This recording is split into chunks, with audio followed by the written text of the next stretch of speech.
సిద్ధలలో నూనెను సిద్ధముగా చేసుకో, రాజు రానయ్యున్నాడు.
నువ్వు ఎలా ఉన్నావు, నీ స్థితి నాకు తెలియదు. ఈ ఉదయకాల సమయంలో వాక్యం వింటున్న సహోదరి, యోహాను దేవుడు ఎంతో ప్రేమించాడు. యోహాను ప్రత్యేకంగా ప్రేమించాడు. 12 మంది శిష్యుల్లో ప్రత్యేకమైన ప్రేమను పొందాడు యోహాను. ఎంతటి ప్రేమను పొందాడంటే దేవుని యొక్క రొమ్మును ఆనుకొని ఉండటం ప్రారంభించాడు. యేసు రొమ్మును ఆనుకొని అదొక నిత్యకృత్యం అయిపోయింది. యేసుతోనే గడపాలనుకున్నాడు, ప్రార్థనలోనే గడపాలనుకున్నాడు, స్తుతించటంలో గడపాలనుకున్నాడు, ప్రార్థన చేయటమే అలవాటు చేసుకున్నాడు. ప్రియులరా, పరిశుద్ధ గ్రంథాన్ని చదవటంలో నిమగ్నమై ఉన్నాడు. నువ్వు దేనిలో నిమగ్నమైనా నాకు తెలియదు. ఉదయం లేచి ఎవరైనా బైబిల్ చదివలేదు నాకు తెలియదు. ప్రియులరా, వారానికి 7 దినములు, 7 దినముల్లో బైబిల్లో ఎంత చదవగలుగుతున్నావో మరి ఒకసారి పరీక్ష చేసుకోవాలి. ప్రియులరా, యోహాను యేసు రొమ్మును ఆనుకోవటానికి అలవాటు చేసుకున్నాడు. అలవాటు చేసుకుంటున్నావా? బైబిల్ చదవటం అలవాటు చేసుకుంటున్నావా? ప్రార్థించటం అలవాటైందా? పరిశుద్ధంగా జీవించటం అలవాటైందా? యేసుతో జీవించాలనే అలవాటు చేసుకుంటున్నావా? మందిరంలో జీవించాలనే అలవాటు చేసుకుంటున్నావా? నియామక కూటాలకి రెగ్యులర్గా వెళ్ళటం అలవాటు చేసుకుంటున్నావా? దేవుని ఆరాధించడం అలవాటు చేసుకుంటున్నావా? విశ్వాసులతో కలిసి ప్రార్థన గుంపుతో కలిసి గొలుసు ప్రార్థనలో దేవుని సన్నిధిలో మొరపెట్టడం అలవాటు చేసుకుంటున్నావా? ఇవేమీ లేకుండా భక్తి ఎలా వస్తుంది? రాదు. అమావాస్య పౌర్ణాన్ని కనపడితే భక్తి రాదు. అలాంటి వారు భక్తిలో నిలబడలేరు. ప్రియులరా, ఒక్కసారి అలా తళుక్కుని మెరిసి వెళ్ళిపోయాడు, భక్తుల పనికి రారు. నువ్వు 20 సంవత్సరాలు వచ్చినా భక్తి నీకు అంటుకోదు. కొంతమంది జీవితాలు ఎటువంటి అంటే అయినట్టు పోయినట్టు. అమ్మ అనేది ఆ గుంటూరు జిల్లాలో ఇది ఒక భాష, వాళ్ళది అయినట్టు పోయినట్టు. అంటే అంటీ ముట్టనట్టు. కొంతమంది భక్తి ఎలా ఉంటుంది తెలుసామా? అంటీ ముట్టనట్టుగా, అంతవరకే, టచ్ మీ నాట్. ఏమంటే మేము భక్తి చేస్తాం కానండియా, ఇంతకంటే మించి మేము చెప్పండి, ఇంతకంటే మించి మేము భక్తి చేయలేమో. మీరేదో పెద్ద లోతు భక్తి అనబాకండి, మాకు అంత భక్తి చాలు మాకు. ఇంతకంటే మించి మమ్మల్ని మీరు బలవంతం చేయొద్దు, అంతకంటే మించి మా భక్తి మాకు రాయొద్దు. మేము రాసుకోం, మీరు ఎంత రాసినా మేము పూసుకోం. కొంతమంది భక్తి ఇంతే. మీరు చూడండి, దానికి మించి వాళ్ళు భక్తి చేయలేరు. దేవుని కార్యములు వారు చూడలేరు. అంటే పూర్తిగా లోకంలో ఉండలేవు, పూర్తిగా దేవునిలోకి రాలేవు. ఇలాంటి విచిత్రమైన భక్తి పరులను చాలామంది దినాలు చూస్తున్నాం మనం. అయినట్టు పోయినట్టు భక్తి. ప్రియులరా, యేసుతోనే నేను ఉంటాను, ఆయన రొమ్మునే నేను ఆనుకుంటాను, ఆయన ప్రార్థనలోనే నేను గడుపుతాను, బైబిల్ పఠనంలోనే గడుపుతాను, పరిశుద్ధ జీవితమే జీవిస్తాను. ఇవి కదా క్రైస్తవ జీవితంలో బెట్టు. యోహాన్ గారిని చూస్తే ఇవే నాకు గుర్తొస్తాయి. ప్రియులరా, ఆయన యేసు రొమ్మున ఆనుకొనుచుండెను. అందుకే యోహాన్ని దేవుడు అంతగా ప్రియులరా ప్రేమించాడు. యేసు ప్రేమించిన శిష్యుడు. ఇక్కడ కూడా అదే ఉంది కదా, 13లో ఏముంది? ఆయన శిష్యులలో యేసు ప్రేమించిన ఒకడు. ఏంటి ప్రత్యేకత? 12 మంది ఉంటే ఆ ప్రత్యేకంగా ఆయన్నే ప్రేమించాడు ఏంటి యేసయ్య? అంతగా దేవునితో సహవాసం కలిగి ఉన్నాడు. ప్రియులారా, రెండవ విషయం ఏంటో తెలిసిన, రెండో విషయం ఆయనలో మనం చూస్తే అతడు పరిగెత్తటం అలవాటు చేసుకున్నాడు. యోహానులో ఒక గొప్ప లక్షణం ఏంటంటే, రెండవ లక్షణం, అతడు పరిగెత్తేవాడు. నడవటం తెలియదు అతనికి, పరిగెత్తాలి. 60 సంవత్సరాలు వచ్చినా 80 సంవత్సరాలు వచ్చినా నీవు నీ పని చేసుకుంటూ నీవు నడుచుచూ ఉన్న రోజున నీ ఆరోగ్యానికి తిరుగులేదు. ఈ యోహాను ప్రియులరా ఆత్మీయ సత్యంతో ఆలోచిస్తే అతడు పరిగెత్తటం ప్రారంభించాడు. ఏం చేశాడు చూడండి, 20 అధ్యాయంలో యోహాను సువార్త 20 వెళ్ళండి. యోహాను సువార్త 20 అధ్యాయము 4వ వచనం చూద్దాం ప్రియులరా. వారిద్దరును కూడి పరిగెత్తుచుండగా, ఎవరిద్దరు? పేతురు యోహాను. వాళ్ళిద్దరు కలిస్తే అద్భుతమే. పేతురు యోహాన్లు ఎక్కడుంటే అక్కడ అద్భుతమే. పేతురు యోహాన్లు ఎక్కడుంటే అక్కడ ఆశ్చర్యకార్యాలు జరుగుతుండే. పేతురు యోహాన్లు ఎక్కడుంటే అక్కడ ఆ స్వస్థతలో అవలేలుగా జరుగుతుండే. పేతురు యోహాన్లు అంటేనే గొప్ప. పేతురు యోహాన్లు చూసి వాళ్ళు జడిసిపోయారు అక్కడ మనుషులు. వాళ్ళ ప్రార్థన చూసి వీళ్ళు యేసుతో కూడా ఉన్నారని వారిని చూసి జడిసిపోయారు అక్కడ మనుషులు. అంత ఉరుము లాంటి శబ్దం. వాళ్ళు ప్రార్థన చేస్తూ ఉంటే ఉరిమినట్టు ఉండేదండి. ఉరుము అని అర్థం వచ్చింది. ఉరిమినట్టే. వాళ్ళు ప్రార్థన చేస్తూ ఉంటే ఉరివినట్టే. రాత్రి మనాడు ప్రార్థన చేస్తుంటే ఉరివినట్టే అయింది నాకు రాత్రి మందిరంలో. ప్రియులు ఎంత ప్రార్థన చేశారు కదా. ఒక్కొక్కసారి ప్రార్థన వదులుతూ ఉంటా, కొంతమందిని కంట్రోల్ చేయను నేను ప్రార్థనలో. ఇట్లాంటి చోట ఎప్పుడైనా కంట్రోల్ చేస్తా, కానీ శనివారపు ప్రార్థనలో అసలు కంట్రోల్ చేయను నేను. వాళ్ళు ప్రార్థన చేస్తూ ఉంటే ఉరుము ధ్వని వచ్చేసింది రాత్రి మందిరంలో. ప్రియుల ఎలాంటి ప్రార్థన చేశారు ప్రియుల, పట్టుకోలేకపోయాం ఎవరిని పెడతాడు. ఎన్ని కుటుంబాల కొరకు ప్రార్థన చేశారు, ఎన్ని ఆ మందిరంలో ఉన్న ఎన్ని అవసరతలకు ప్రార్థన చేశారు. ఎన్ని అవసరతలు ఉన్నాయి మందిరంలో, మీ కుటుంబంలో ఎన్ని అవసరాలు ఉన్నాయో కొన్నిసార్లు మీకు కూడా తెలియపోవచ్చేమో. రాత్రి వాళ్ళు ప్రార్థన చేసినప్పుడు, ప్రభువా వీళ్ళు చేసే ప్రార్థన అవసరతలు ఎవరి కొరకు చేస్తున్నారో కనీసం వాళ్ళకి తెలుసుద్దా ఇన్ని అవసరతలు వాళ్ళకు ఉన్నాయని? అలాంటి ప్రార్థన చేశారు ప్రియులారా. కొన్నిసార్లు నీకు కూడా తెలియదు నీ గురించి ఎంత ప్రార్థన చేస్తున్నారో. యోహాను, పేతురు, యోహానులు వాళ్ళు ప్రార్థన చేస్తున్నప్పుడు ఉరిమినట్టు ఉండేదంట. అందుకని వాళ్ళని చూసినప్పుడు ప్రజలు జడిసిపోయారు. నువ్వు ఎప్పుడైతే బాగా ప్రార్థన చేస్తావో నిన్ను చూసి మనుషులు జడుస్తారు, భయపడతారు.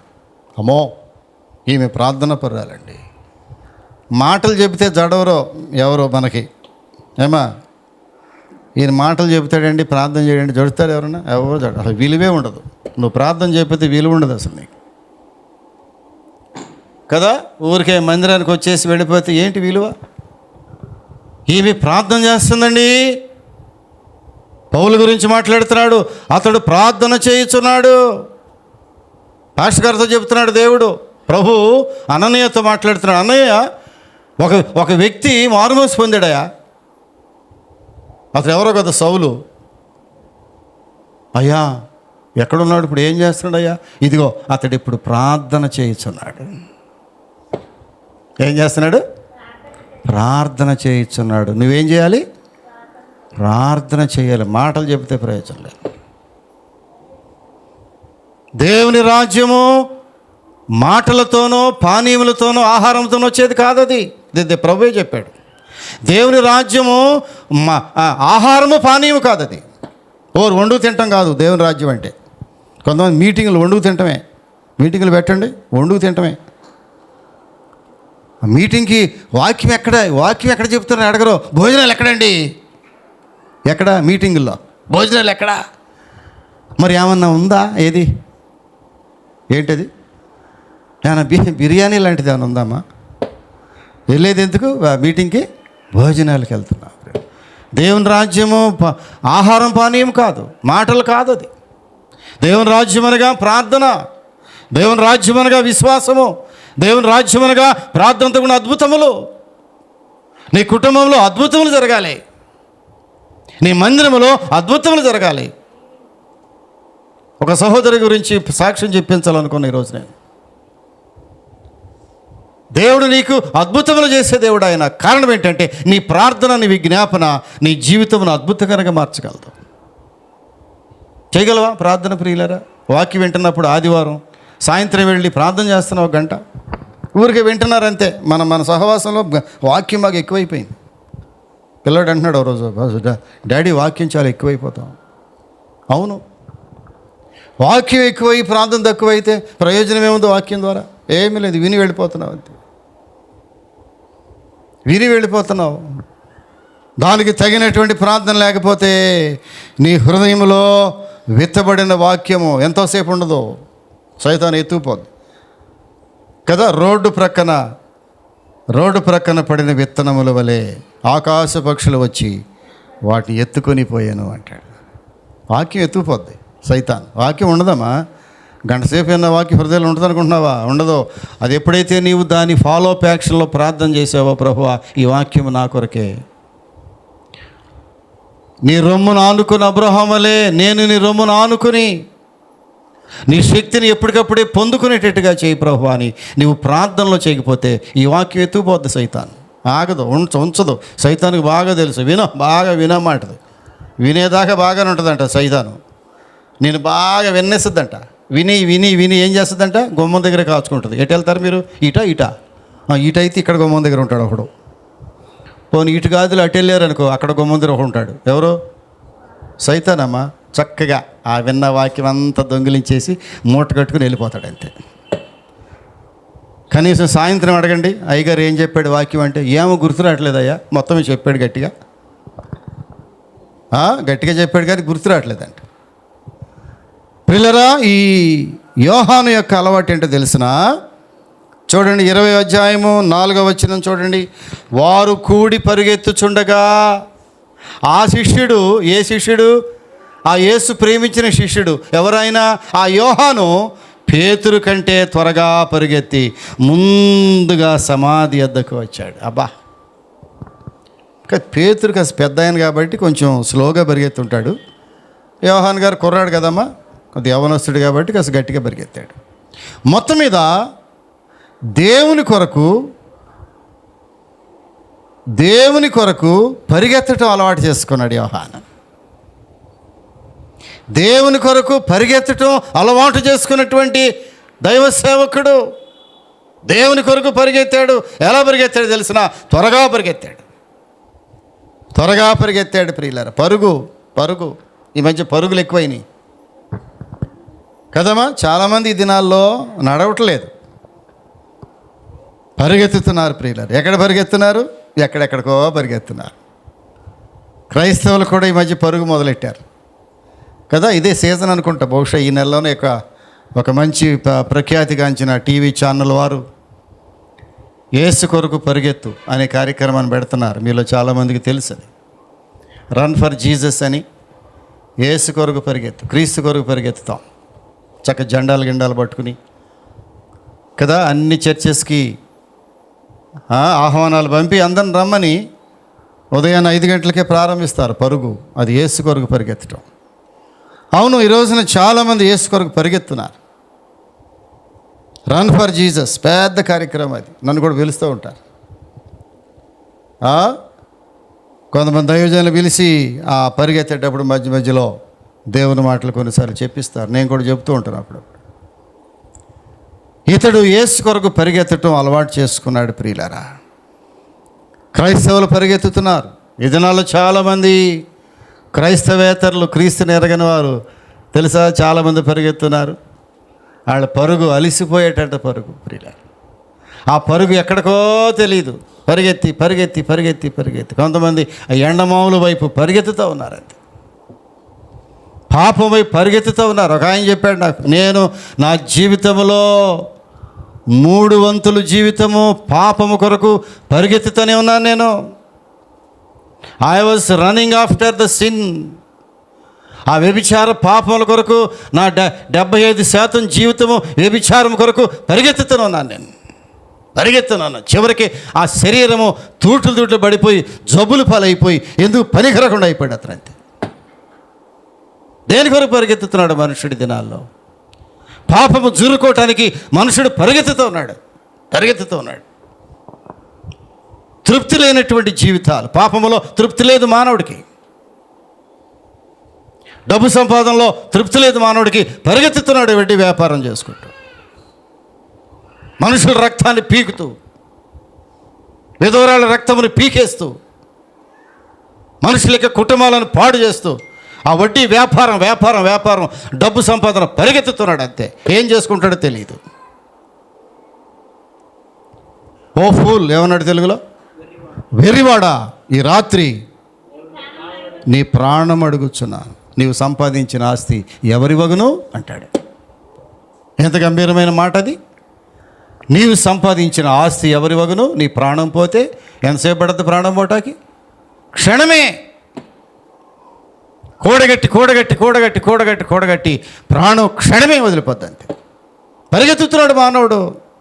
డబ్బు సంపాదన, బంగారం సంపాదన, పేరు సంపాదన, పరిగెత్తుతున్నాడు మానవుడు. దేని కొరకు పరిగెత్తున్నావు? ఈ మధ్యాహ్న కాల సమయంలో యవనస్తుడా, యోహాను పరిగెత్తున్నాడు యేసును చూడాలని. పరిగెత్తి పరిగెత్తి పరిగెత్తి పేతురు కంటే ముందుగా పరిగెత్తి, చాలా స్పీడ్గా, ఎంత స్పీడ్గా చూడాలి, యేసును చూడాలి. ఆ పరుగు ఎవరి కొరకు అంటే యేసును చూడాలి. ఆ సమాధిలో నా యేసు దేహం లేదని తెలిసినప్పుడు అతడు పరుగు ఎంత పరిగెత్తాడో చెప్పలేము. ఆశపడి పరిగెత్తాడు, యేసు దేహాన్ని చూడాలి, నేను యేసును చూడాలని ఆశ నీకున్నదా? జక్క కూడా పరిగెత్తాడు. పరిగెత్తి పరిగెత్తి పరిగెత్తి ఆ చెట్టుకేశాడు. ఏమి ఆశ ప్రియులరా! ఈ దినాల్లో దేవుని ఆశలు లేవు మానవులకి. ప్రియులరా, దేవుని మందిరానికి రావాలని ఆశలు లేవు యవనస్తులకు. ఎక్కడ పరిగెత్తున్నారో, కొంతమంది మత్తుకు అలవాటు పడిపోయి పరిగెత్తుతున్నారు యవనస్తులు. కొంతమంది పరిగెత్తి పరిగెత్తి పరిగెత్తి పరిగెత్తి రోడ్ల మీదే, ఆ రోడ్ల మీద అందరూ చూస్తూ ఉండగానే ప్యాకెట్లు చింపేసి ఆ నోట్లో వేసుకుని మత్తులు అలా తేలిపోతున్నారు. కొంతమంది తేలిపోతున్నారమ్మా, ఆ ప్యాకెట్ నోట్లో వేసుకుంటున్నాడు, తేలిపోతారంట మనుషులు. ఎట్లా? మా ఆకాశాలకు వెళ్ళిపోయినట్టు. మరి వెళ్ళటం పరలోకాలకు వెళ్తే పోద్దాం, వెళ్ళరు. అక్కడ పరలోకాలకు వెళ్తారు వీళ్ళు. ప్యాకెట్ వేసుకుంటే పరలోకాలకు వెళ్తారా? ఎక్కడో ఆకాశాలకు వెళ్ళిపోయినట్టుగా, విహరించినట్టుగా ఆ మత్తులోకి వెళ్ళిపోయి, అయ్యయ్యయ్యో, ఎవరు వీళ్ళు? యవనస్తులు ప్రియులారా. దేని వెంట పరిగెత్తున్నారు? మత్తు పదార్థముల వెంట పరిగెత్తుతున్నారు. మత్తు పదార్థములకు బానిసలై పరిగెత్తుతున్నారు. మగపిల్లలే కాదు, ఆడపిల్లలు సైతము ఈ మత్తుకు అలవాటు పడినటువంటి పరిస్థితి. చాలా విచిత్రమైన సంఘటనలు ప్రియులారా, చెప్పటానికి అలవి కానటువంటి పరిస్థితులు ఇవి. ఎక్కడికి నీ పరుగు? ఈ ఉదయకాల సమయంలో యోహాను పరిగెత్తాడు. పేతురు కంటే త్వరగా పరిగెత్తి ముందుగా సమాధి వద్దకు వచ్చి ఏం చేశాడంట? వంగి నారబట్టలు పడి ఉంటే చూచిన కానీ అతడు సమాధిలో ప్రవేశింపలేదు. తర్వాత 8వ వచనం చూస్తే, అప్పుడు మొదట సమాధి యొద్దకు వచ్చిన ఆ శిష్యుడు లోపలికి పోయి చూచి నమ్మెను. యోహాను పరిగెత్తి ఎక్కడ పరిగెత్తి చివరికి సమాధి లోపలికి వెళ్ళాడు. నా యేసయ్య ఎక్కడ పెట్టారు? నా యేసు దేహం ఏమైంది? ఆయన పరిశుద్ధుడు, ఆయన దేవుని కుమారుడు, ఆయన ఆకాశం నుంచి పరలోకం నుంచి వచ్చినటువంటి వాడు, కానీ భూమి మీద ఉన్నవాడు కాదు. ఆయన దేవుని కుమారుడని నమ్మినటువంటి వారు దేవుని శిష్యులు ప్రియులారా. చాలామంది నమ్మలేదు, ఆయన వడ్రంగి వాడే కదా అనుకున్నారు. యోసేపుకి ప్రదానం చేయబడిన మరీకి పుట్టినోడే కదా ఈ కుర్రాడు, యూదుల్లో పుట్టినోడేగా. ఆ యోహాను దావీదు వంశంలో పుట్టినోడేగా కుర్రాడు అనుకున్నారు.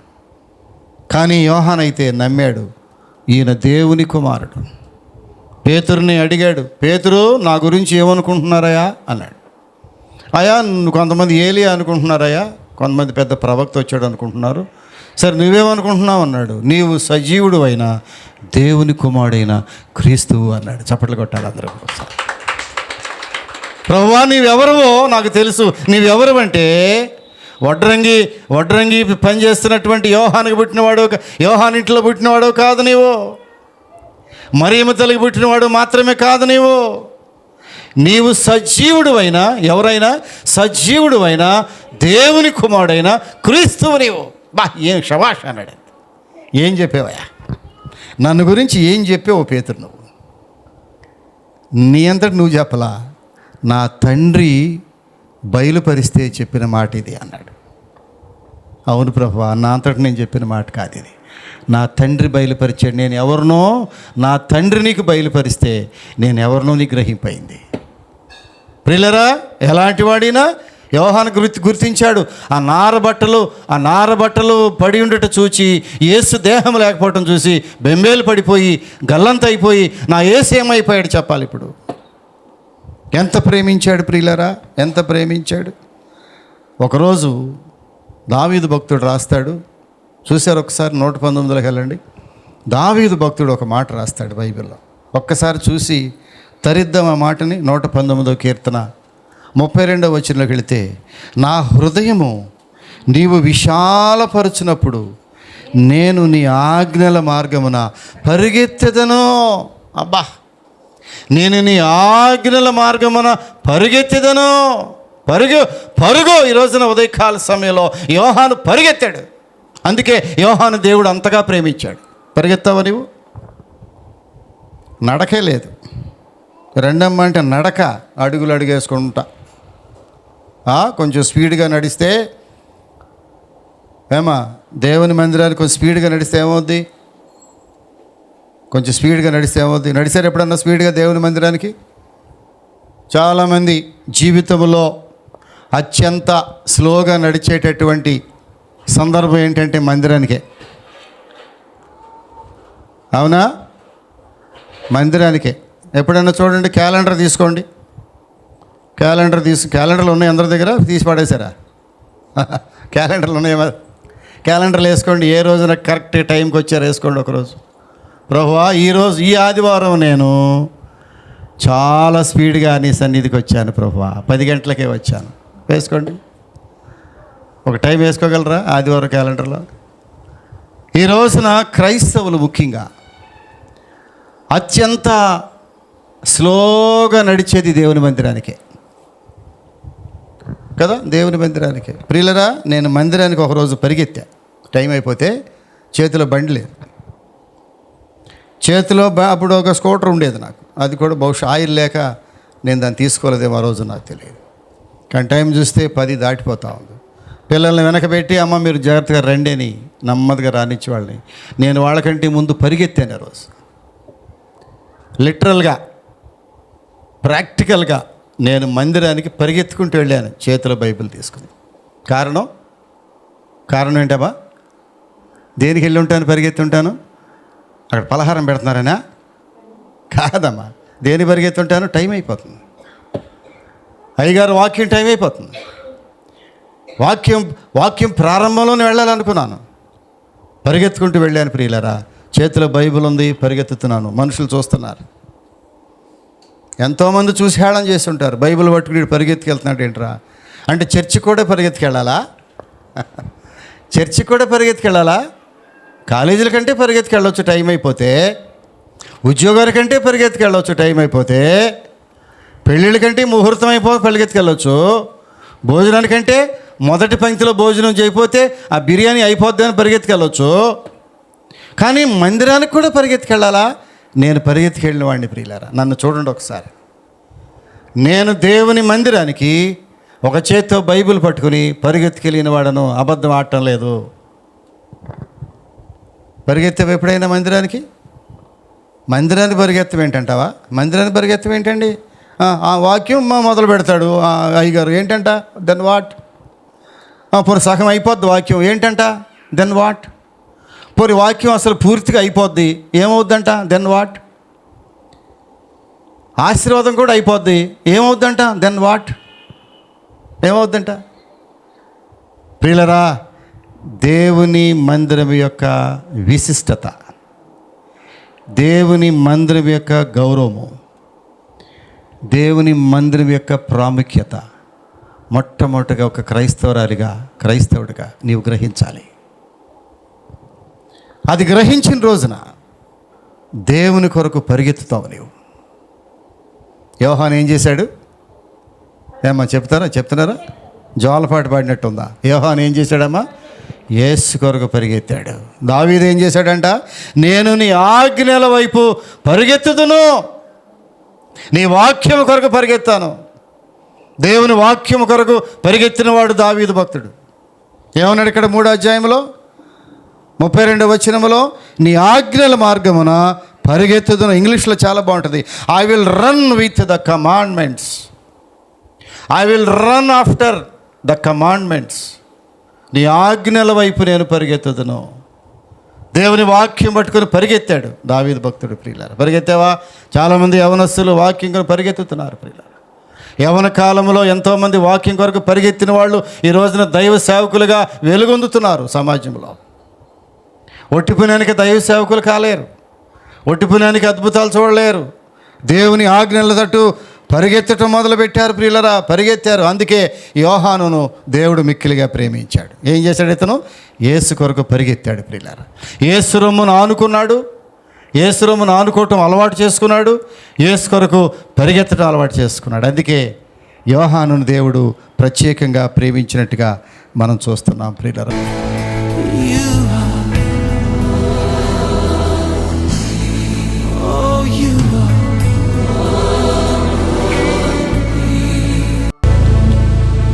పరిశుద్ధుడా, ప్రేమ కలిగిన స్వామి, యోహాను గురించిన కొద్ది మాటలు మేము ఆలకించాం. 12 మంది శిష్యుల్లో యోహాను గారిని ప్రత్యేకంగా ప్రేమించావు. ఆయనలో ఉన్న గొప్ప లక్షణాలు ప్రభువా నీకు మరింతగా దగ్గరగా చేసినాయి. నీ రొమ్మును ఆనుకుని అలవాటు చేసుకున్నాడు యోహాను. నీ కొరకు పరిగెత్తటం అలవాటు చేసుకున్నాడు యోహాను. ప్రభువా నీ రాజ్య వ్యాప్తి కొరకు ప్రయాసపడ్డాడు యోహాను గారు. నీవెక్కడికి వెళితే అక్కడికి ప్రయాసపడి వచ్చాడు. ప్రభువా నీ ప్రతి కష్టములో అతడు పాలిభాగస్తుడయ్యాడు.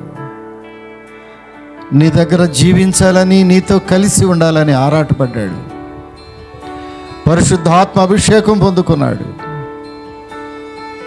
ప్రకటన గ్రంథాన్ని ప్రత్యక్షపరిచావు.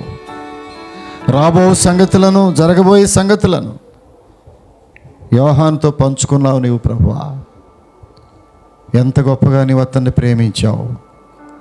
అందుకే యేసు ప్రేమించిన శిష్యుడని ఒక మంచి పేరు పొందాడు యోహాను గారు. ప్రభువా సిలువలో మీరు మరణం పొందినప్పుడు కూడా, 7 మాటలు పలికేటప్పుడు కూడా యోహాను దగ్గరికి పిలిచావు తండ్రి. ఆ తల్లిని అతనికి అప్పగించావు. నీ కన్న తల్లిని ప్రభువా యోహాను చేతుల్లో పెట్టి, ఇదిగో అమ్మా నీ కుమారుడు, ఇదిగో నీ తల్లి. ఆ బాంధవ్యాన్ని, ఆ తల్లి కుడి హస్తాన్ని యోహాను హస్తంలో పెట్టేవే. ఎంతగా ప్రేమించావు నీవు అతన్ని. ప్రభువా తల్లి ఆలనా పాలన చూస్తున్న దేవుడవు నీవు. బంధువులు కూడా పోగొట్టినటువంటి దేవుడవు నీవు. ఏ ఒక్క వ్యక్తి నశించడం నీకు ఇష్టం లేక ప్రభువా నీ రాకడ ఆలస్యం చేస్తూ వస్తున్నావు. ఇంకా మారుతారేమో, అందరూ మారు మనసు పొందాలి. ఏ ఒక్కరు నశించకూడదు, ఏ ఒక్కరు నరకానికి వెళ్ళకూడదు, అందరూ పరలోక రాజ్యంలో చేరాలని భూకంపాలు ఆపేస్తున్నావు ప్రభువా, జలప్రళయం ఆపేస్తున్నావు, అగ్నిగంధకాలను ఆపేస్తున్నావు, మరణాలను ఆపేస్తున్నావు ప్రభువా, భయంకరమైనటువంటి రోగాలను ఆపేస్తున్నావు. అన్నిటిని ఆపేసి మా కొరకు ఎదురు చూస్తున్నావు ప్రభువా. నువ్వెంత ప్రేమ కలిగిన దేవుడవు. నీ కోపము నిమిషం మాత్రమే, నీ దయ ఆయుష్కాలం ఉంది ప్రభువా. ఆ ఒక్క నిమిషము కోపములోనే ప్రపంచములు మాయమైపోతున్నాయి. నువ్వెంత ఓర్పు సహనము కలిగిన దేవుడవు. మానవుల విషయంలో నీ ఓర్పు ఎంత గొప్పది. మేము ఎదురు తిరిగే మనుషులమే కానీ ప్రభువా లోబడే మనుషులం కాదు. ఎదురాడు మనుషుల కొరకై దినమెల్లా నీవు చేతులు చాపుతూనే ఉన్నావు. ఒక్క మాట కూడా మేము వింటలేదు ప్రభువా. వాక్య విన్న బిడ్డలను జ్ఞాపకం చేసుకున్నాడు. యోహాను జీవితంలో ఎన్నో నేర్చుకోవలసి ఉన్నాం. మేము ఎప్పటికప్పుడు నీ రొమ్మును ఆనుకోవటమే నేర్చుకునే వారిగా చేయండి. ఎప్పుడు బలహీనం అయిపోతున్నామో అప్పుడు మరలా నీ సన్నిధికి వచ్చి మేము బలం పొందాలి. నీ కొరకు పరిగెత్తటం మాకు నేర్పించండి. క్రీస్తు కొరకు నేను కూడా పరిగెత్తుతాను. ఆయన పరిగెత్తి ప్రభువా నీ సమాధి దగ్గరకు పరిగెత్తి ఆ సమాధిలో చూసే వరకు కూడా అతను పరుగు ఆపలేదు, పరిగెత్తనే ఉన్నాడు. మేము కొంతకాలం పరిగెత్తి కొంతకాలం అలిసిపోయి ఆగిపోతున్నాం ప్రభువా. ఒక 4 ఏళ్ళు పరిగెత్తాము, 3 ఏళ్ళు ఆగిపోయాం, మళ్ళా పరిగెత్తున్నాం, మళ్ళీ 2 ఏళ్ళు ఆగిపోతామా? నీవు దొరికే వరకు, నీ సమాధిని చూసే వరకు యోహాను పరిగెత్తనే ఉన్నాడు. అలాంటి పరుగు నాకు నేర్పించవా, నా బిడ్డలకు నేర్పించయ్యా. అంత మాత్రమే కాదు, నీ పరిశుద్ధాత్మ అభిషేకం పొందే వరకు, నీ పరిశుద్ధాత్మ అభిషేకం పొందే వరకు, నీ ప్రత్యక్షలు చూసే వరకు కూడా యోహాను తన పరుగును ఆపలేదు తండ్రి. చివరికి నీ ప్రత్యక్ష చూశాడు. ఆయన దర్శనములో పద్మాసు ద్వీపములో పరవశుడైపోయి పడిపోయి ఉన్నప్పుడు, ప్రభువా యోహానుకు నీ ప్రత్యక్ష చూపించావు, నీ నిజ స్వరూపమును చూశాడు. ప్రభువా నీవెలా ఉంటావో వర్ణించాడు, ఎంత భయంకరంగా వర్ణించాడు. ప్రభువా ప్రకటన గ్రంథం 1వ అధ్యాయం, క్రీస్తును చూసినటువంటి కన్నులు యోహాను ఎంత చక్కగా రాశాడు. ప్రభువా అది ఇంటికి వెళ్ళి మేము చదువుకోవాలి ఈరోజు. తండ్రి సహాయం దయచి ఈ వాక్యానికి ముద్ర వేయండి. యోహాను వలె మా పరుగు కడముటించేంత వరకు ప్రభువా అపోస్తలుడైన పౌలు పరిగెత్తినట్టుగా, దావీదు భక్తుడి వాక్యం మేరకు పరిగెత్తినట్టుగా ఈరోజు నీ వాక్యం వైపు, నీ సన్నిధి వైపు, నీ మందిరం వైపు పరిగెత్తాలి తండ్రి. పరిగెత్తి హృదయాలు మాకు దయచేయండి. ఈ వాక్యానికి ముద్ర వేసి అతని తూపోకుండా సహాయం దయచేయండి. యేసు నామమున అడుగుచున్నాము తండ్రి, ఆమేన్.